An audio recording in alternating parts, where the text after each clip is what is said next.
दोस्तों, स्वागत है आपका अपने YouTube channel civil services platform में। तो आज हम लोग 67 बीपीएससी का जो हिस्ट्री ऑप्शनल पेपर था उसके जो क्वेश्चंस आए थे वो डिस्कस कर लेते हैं कि कैसे क्वेश्चंस आए थे। तो यहाँ आप देख सकते हैं कि नॉर्मली सेक्शन 1 और सेक्शन 2 में डिवाइड किया गया है सिलेबस को, और फिर टोटल 6 क्वेश्चन अटैम्प्ट करने होते हैं, जिसमें कि जो क्वेश्चन 1 और क्वेश्चन 4 है वो कंपलसरी है, और 2 और 3 और 5 और 6 में चॉइसेस रहती है। ठीक है, तो यहाँ जो कंपलसरी क्वेश्चन है ये 12.5 मार्क्स का है, जो कि 4 क्वेश्चन पूछे गए, टोटल 50 मार्क्स के। तो जो पहला क्वेश्चन है यहाँ पे है कि आपको कैरेक्टरिस्टिक फीचर्स बताने थे of city planning in Indus Valley Civilisation. ठीक है, describe the characteristic features of the city planning in the Indus Valley Civilisation. फिर दूसरा क्वेश्चन था कि आपको यहाँ पे एक नोट लिखना था on the importance and influence of Buddhism. ठीक है, इम्पोर्टेंस और इन्फ्लुएंस बुद्धिज़्म पे आपको यहाँ पे एक शॉर्ट नोट लिखना था। जो थर्ड क्वेश्चन था उसमें था कि give an account of society and religion in the time of Harshvardhan. आपको हर्षवर्धन के टाइम में जो सोसाइटी और जो धर्म था उसके बारे में बताना था। फिर नेक्स्ट क्वेश्चन जो है ये है कि discuss Al Biruni observation about the Indian society and culture. जो अल बिरूनी आया था इंडिया में, उसका इंडियन सोसाइटी और कल्चर के बारे में उसका ऑब्जर्वेशन क्या था। ठीक है, फिर ये क्वेश्चन हो गया जो कंपलसरी था वो। फिर जो नेक्स्ट क्वेश्चन है यहाँ पे है ये कंपलसरी वाला, मतलब कि ये ऑप्शनल आ जाता है। कि पहला क्वेश्चन है give a general review of the progress of the science technology education and learning of ancient India. मतलब एंशिएंट इंडिया के में जो पूरा हुआ था फ्रॉम इंडस वैली से लेकर के जो ट्राइपाइट स्ट्रगल तक हुआ था, वहाँ तक आपको जो प्रोग्रेस हुआ है साइंस में, टेक्नोलॉजी में, एजुकेशन में और लर्निंग में, आपको सबके बारे में बताना था। ठीक है, फिर हम लोग नेक्स्ट क्वेश्चन देखते हैं कि यहाँ पे है describe the social and economic condition of India in the Gupta period. जो इंडिया का सोशल और इकोनॉमिक कंडीशन था गुप्ता पीरियड में, उसे आपको बताना था। ठीक है, मतलब गुप्त काल में भारत की सामाजिक एवं आर्थिक स्थिति का वर्णन कीजिए, इसमें था। फिर नेक्स्ट क्वेश्चन था कि explain the salient features of the local self government under the Chola ruler. कि चोल शासकों के अंतर्गत स्थानीय स्वशासन की मुख्य विशेषता की व्याख्या कीजिए। आपको बताना था कि जो लोकल सेल्फ गवर्नमेंट जो कि एक सेलियंट फीचर है उसके बारे में आप क्या जानते हैं, उसका सारा पॉइंट लिखना था। ये 50 मार्क्स का क्वेश्चन था। फिर नेक्स्ट ये जो क्वेश्चन है ये है कि discuss the agrarian measures of Alauddin Khilji. ठीक है, फिर to what extent he succeeded in crushing the power of intermediaries explain.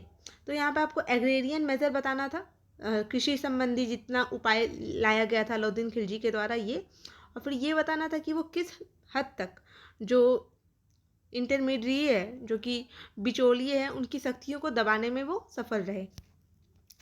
फिर जो नेक्स्ट सेक्शन आ जाता है, सेक्शन 1 ख़त्म हुआ, नेक्स्ट जो सेक्शन 2 है इसमें आपको बताना था कि एनालाइज एंड, मतलब ये क्वेश्चन आ जाता है कंपलसरी वाला, जिसमें 4 क्वेश्चन रहेंगे टोटल। इसमें है पहला क्वेश्चन कि analyse the expansion of Maratha power under the first 3 Peshwa. जो पहले 3 पेशवा थे उनके अंदर जो मराठा का एक्सपेंशन हुआ उसके बारे में बताना था। ठीक है, फिर हम लोग नेक्स्ट क्वेश्चन देखते हैं, ये मॉडर्न इंडिया से है।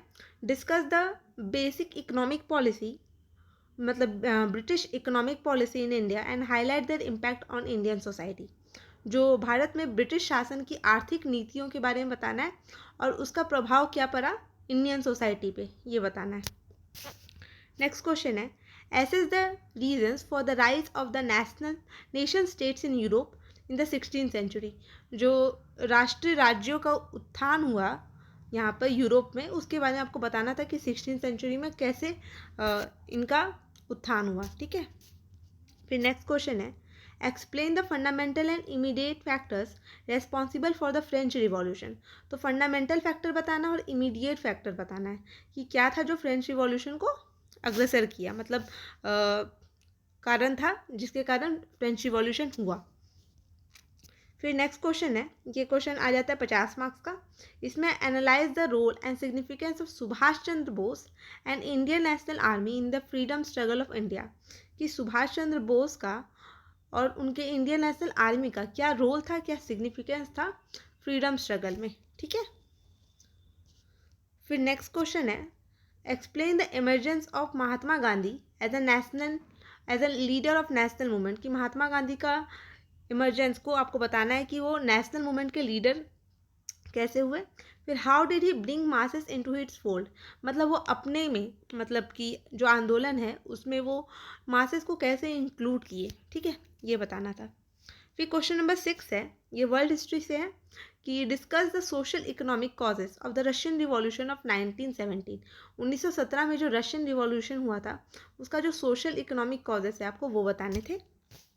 फिर जो लास्ट क्वेश्चन है ये है कि what were the causes of the world war 1, जो कॉज क्या है वर्ल्ड वॉर 1 का। ठीक है, और उसका एग्जामिन करना था आपको इकोनॉमिक इम्पैक्ट और social impact on the world. ठीक है, प्रथम विश्व युद्ध के कारण क्या थे और विश्व पर इसके आर्थिक तथा सामाजिक परिणामों का परीक्षण कीजिए। ठीक है, तो ये टोटल क्वेश्चन था जो कि हिस्ट्री ऑप्शनल का था 67 बीपीएससी मेंस में। ये बहुत ज़्यादा इंपॉर्टेंट हो जाता है यूपीएससी के लिए भी, जो यूपीएससी का जीएस पेपर 1 है उसके लिए सारे क्वेश्चन बहुत ज़्यादा इंपॉर्टेंट है। और ये इतना ही था आज के लिए, और आगे आने वाले वीडियो में I will try to include more optional and even I will try to include more current affairs. Till then keep studying. Thank you so much.